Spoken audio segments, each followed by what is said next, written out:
For another one of my interesting yet not so controversial discussions. I want to actually have a look at some of the reasons why people might choose not to vote for the voice to Parliament.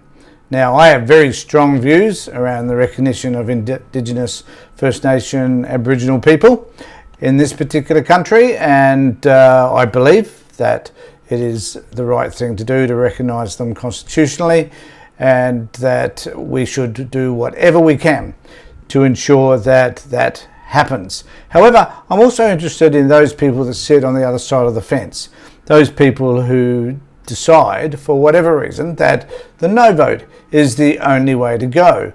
I'm curious about what motivates them. It's a bit like having a look at people who believe in conspiracy theories.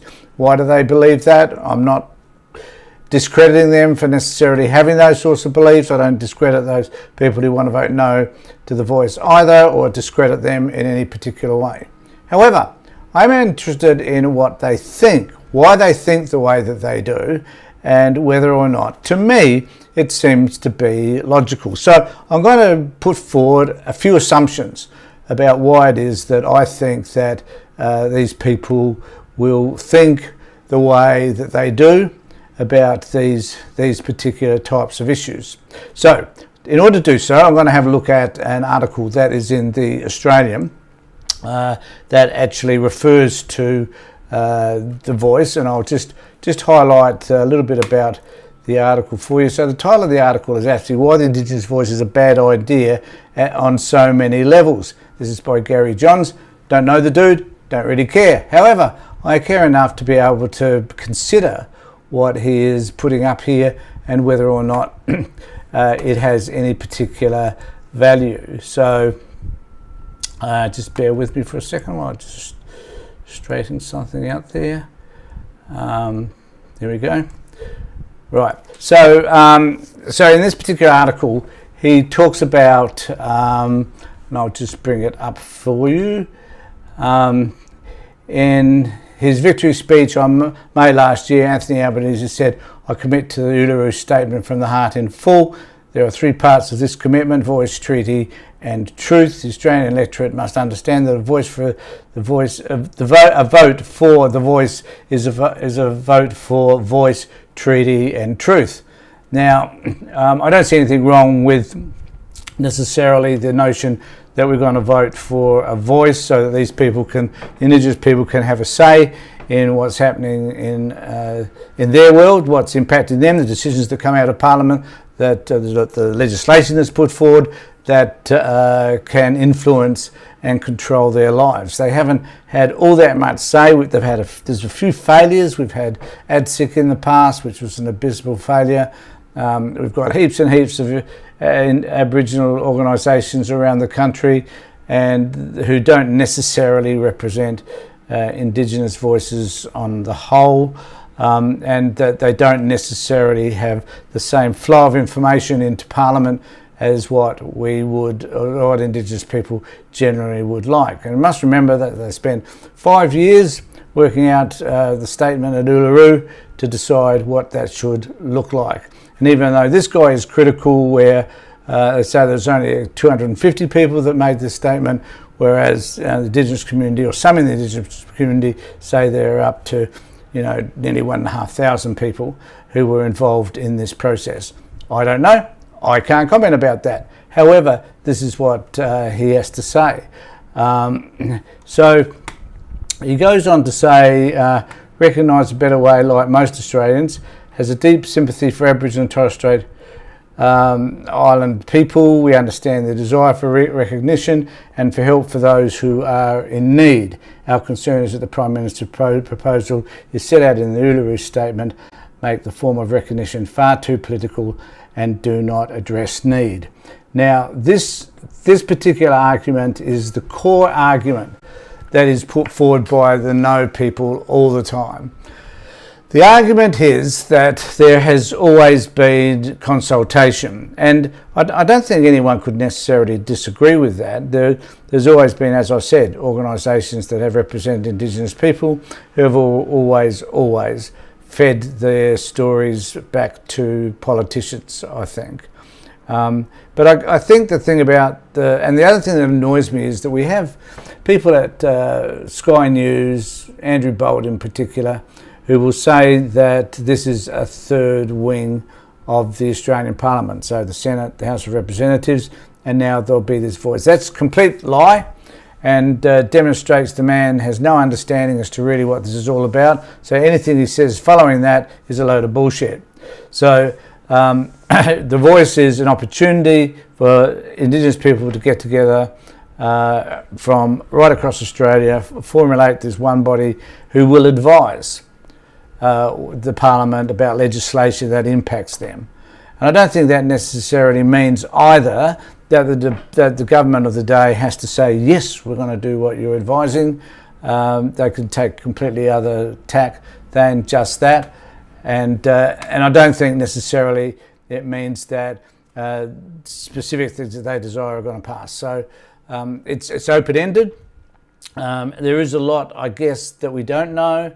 And part of the problem that we all have is that when we don't understand what the change is, how it will necessarily look, because we've never seen it before, then we have to wrestle with that because we generally just don't like change. So here we are having to face this particular change. I want to read just a couple of points that this guy makes that I think are demonstrating to us a little bit more about what he thinks and why he specifically may think some of these things. They hope to achieve this goal in 3 steps. First, a blank check strategy. Well, not too sure what he means by a blank check strategy. I haven't got any idea as to what necessarily that is about. They hope to win the referendum by moral bullying. And this is it, this notion, do the right thing, you're a racist if you don't. And I think to some extent that may be true, that there is a sense of shaming people into having to do the right thing by voting for it. I get that. You know, it's not like the right wing never do that, you know, for Christ's sake. They spend half their time trying to shame other people into voting for them. You know, whether it be about socialism, communism, we're moving further and further to the left, we're going to have all these rights taken from us and so on.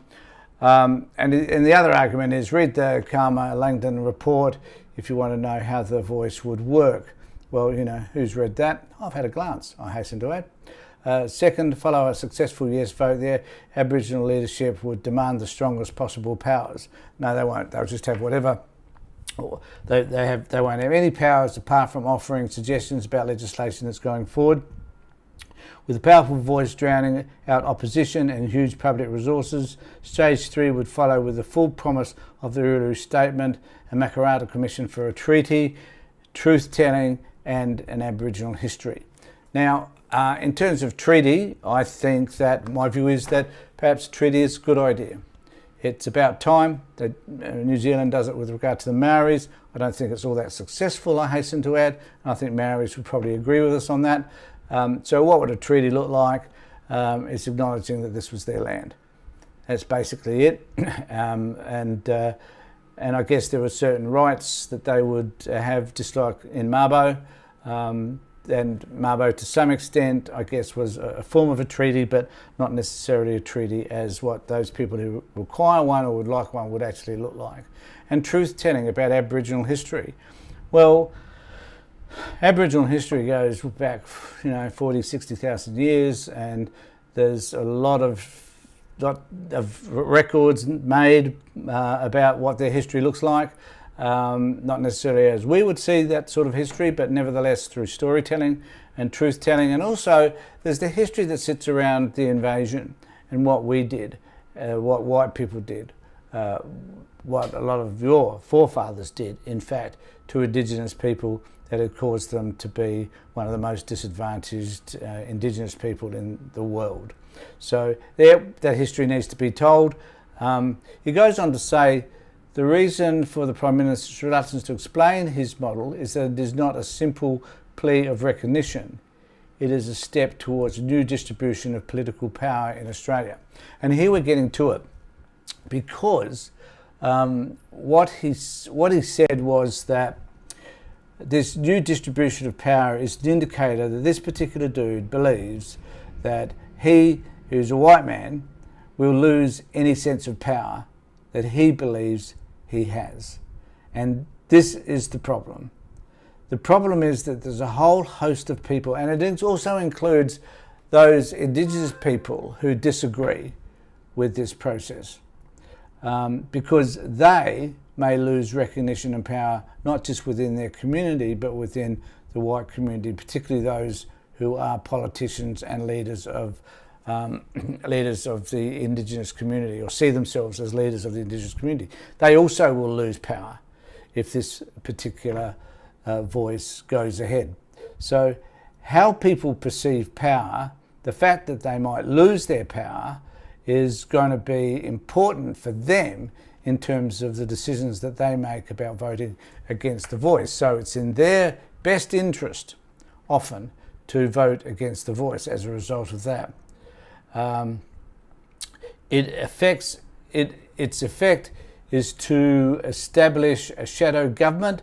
That's not true, that's a blatant lie, with its own advice apparent to make demands of government and the parliament not available to any other constituent. That is the biggest load of bullshit I've ever heard. And I'll tell you why. Because there are many organisations, corporations, Chamber of Commerce, religious groups, who make demands upon governments all the time. And why isn't it that we can't have an Indigenous people, the first people in this country, to not make demands, but just talk about the things that they need? Because in so many areas, whether it be housing, around mental health, around drug and alcohol use or domestic violence, the list goes on, whether it be any of those areas, they're not receiving the help that they need. So they're the people. It is socially just for them to have the voice so that they can let us know, white people, those people in Parliament, those people with the power, what the issues are for them and how they would like them to be resolved. Because up until this point, we've done a shitty job. And at least if they have a voice and they have this voice to Parliament, they will be able to make decisions, not make decisions, they will be able to advise in terms of decisions that are important to them. And this other, not available to any other constituents. Well, as I was saying, God, there are so many powerful organisations out there who lobby every day, who are given millions of dollars to go into Parliament House, to wine and dine politicians so that they will get what they want. The mining industry, the drug industry, all the other influences that you can possibly ever think of out there, the housing industry. All these people are out there lobbying for things that they want. And yet this bloke says that with its own advice apparatus to make demands, the advice apparatus that other organisations have are lobbying services for which they pay for, to make demands of government and the Parliament not available to any other constituency. That's bullshit. Absolute bullshit. You're a dickhead for even saying it. The Prime Minister makes frequent reference to the Campbell-Langton Indigenous Voice co-design process final report as the model likely to be implemented following a referendum. The report is an excellent insight into the thinking behind the government. Nothing wrong with the report at all. It is a good insight. It's just that you have a disturbed view of the world. And I keep saying, and I've said this many, many times, a lot of this stuff I think is kind of like projection. So when we look at the power that people think they're going to lose, so they're going to object to other people having power that they themselves are likely to lose, or their power will be diminished because they won't be able to influence the Parliament like they would normally. So, and I think there's an irony here that this guy works for Murdoch Press, who's one of the most powerful and influential men in the world, and they are concerned. His paper is concerned. His corporation is concerned that by Indigenous people, the most disenfranchised people on this planet, are actually going to have some power to at least let people know the things that they need to have done that's going to benefit their communities. Look, I'll be interested to know what you think. If you'd like to email me, please do so. Be nice to hear from you. Please put a comment down below, and of course, could you please subscribe to my channel just to increase the numbers? I would greatly appreciate that. I've got a target that I'd like to reach by the end of this month, and I'm on target at the moment, so please help me achieve those particular goals. Thanks everybody. Take care of yourself, look after yourself, and above all, make sure that you're safe.